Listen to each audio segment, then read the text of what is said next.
Mauro César Pereira é o novo comentarista da Jovem Pan. E o que eu penso sobre isso, você confere agora. Antes, claro, não se esqueça de deixar seu like nesse vídeo, porque isso faz com que o YouTube volte a recomendar o Futeboteco e canais parecidos na sua timeline, já que ele reconhece que tipo de conteúdo você gosta de consumir. Além, claro, de verificar aqui embaixo se você está inscrito ou não. E caso não esteja, se inscreva, porque isso ajuda muito no nosso trabalho diário por aqui. Eu vou ser bastante sincero, tá? Trabalhar para a grande mídia brasileira sempre foi e sempre vai ser complicado, porque são conglomerados que, em suma, contribuíram muito para o desastre do nosso país. Estou falando em termos éticos, tá? E isso acontece sem muitas exceções, até porque esses conglomerados, eles pertencem a famílias da elite nacional que visaram sempre os seus interesses próprios e nunca tiveram vergonha de apoiar aquilo que lhes era favorável. Dane-se o povão. A Globo, por exemplo, historicamente sempre se comportou assim. Apoiou o golpe de 64, manipulou o debate de 89, apoiou o golpe de 2016 e agora vai apoiar aí um ex-juiz que de limpo não tem nada. E com tudo isso, não é justo criticar, por exemplo, o Cazão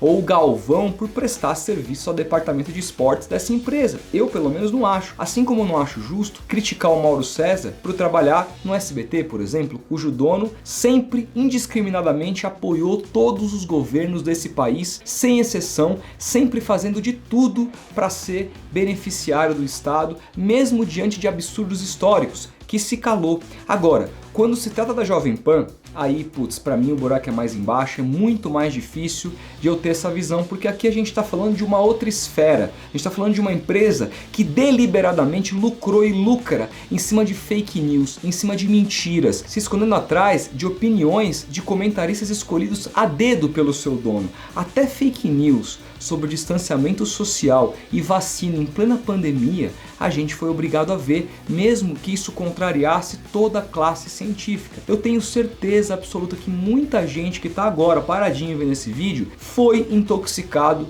com esse tipo de mentira. E não há palavra que melhor possa descrever essa empresa do que tóxica e nociva a uma sociedade minimamente civilizada. Quem não se lembra, por exemplo, que o grupo demitiu e depois, à luz do dia, recontratou o tal de Rodrigo Constantino, depois dele dizer que não prestaria queixa e puniria a própria filha depois dela ser eventualmente estuprada numa festa.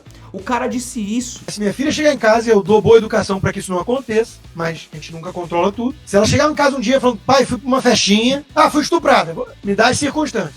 Fui pra uma festinha, eu e 3 amigas, tinham 18 homens, nós bebemos muito, e eu tava ficando com 2 caras, e eu acabei dormindo lá e eu fui abusado. Ela vai ficar de castigo feio. Quem não se lembra quando em fevereiro desse ano a ex-jogadora de vôlei e pseudo-analista política Ana Paula Henkel afirmou que as vacinas contra a Covid aplicadas na época nos Estados Unidos tinham causado o falecimento de mais de 500 pessoas e teriam gerado mais de 11 mil reações adversas. Uma notícia extremamente mentirosa. Mesmo assim, nada aconteceu com ela na casa. Quem não se lembra do ex-BBB e lunático Adrilho Jorge defendendo que rachadinha não é roubo para passar um paninho pro presidente e recentemente declarando ao vivo que deseja a morte do YouTube Felipe Neto? Ao mesmo tempo, eu sei que o setor de esportes, tá, gente, do grupo, no qual aí trabalham Flávio Prado, Nilson César, Vampeta, Miller, entre outros, ele está inserido num outro contexto na empresa.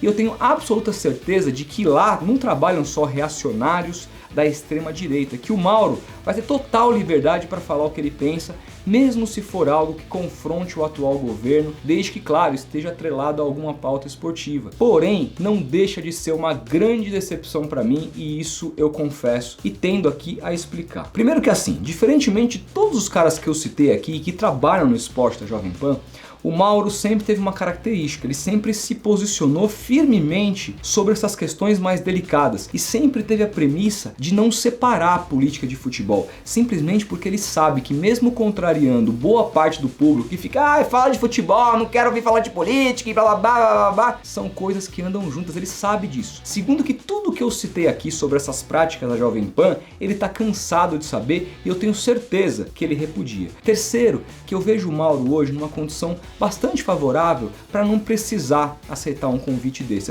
É claro, essa questão é muito pessoal, mas ele tem um canal muito grande.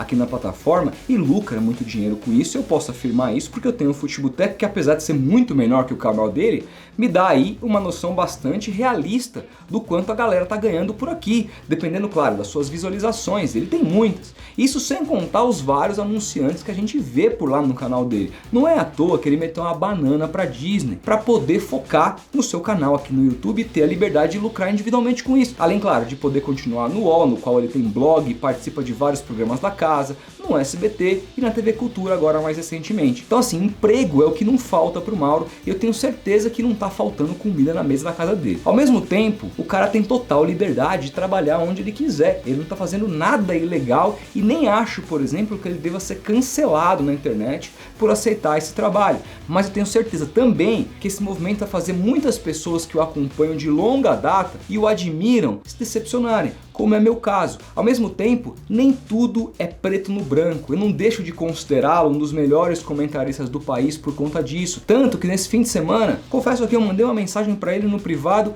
elogiando ele pela live da final da Libertadores. Para mim é uma live que diz muito sobre o quão bom e quão necessário ele é hoje como analista de futebol, você goste ou você não goste. Só que assim, é simples. Assim como ele tem a liberdade de assinar com quem ele quiser, eu tenho a minha de me pronunciar e de me decepcionar. E segue o jogo.